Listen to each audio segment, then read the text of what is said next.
Много се уморих от дългия път. Много.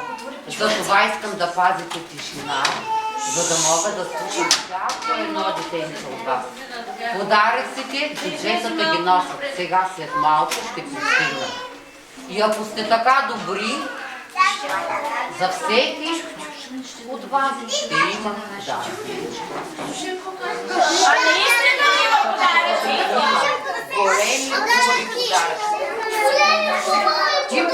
Но да видим дали ви заслужавате. Можете ли да пеете деца? Пея!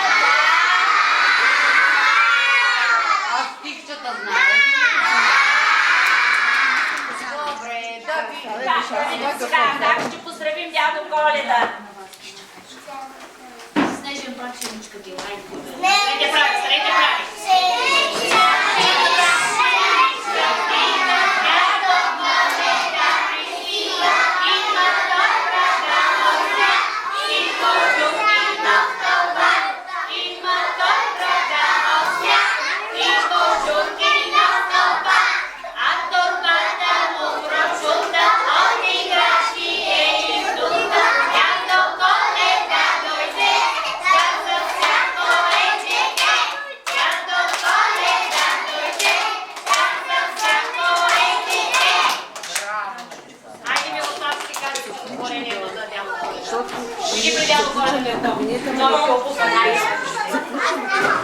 Пазете тишина, дядо Коледа е стар и не дочува.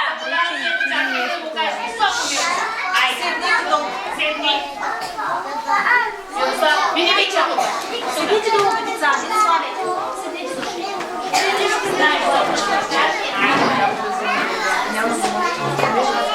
Айде тишина. Сочи дядо Коледа и децата да чуят на другия край. Да чувам тук. Висок.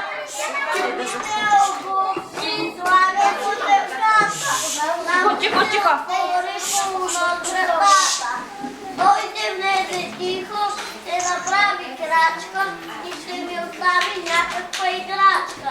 Но защо се даваш там се рила на кравайте, ако са очви. Браво! Браво. Пляскайте на Мирослав.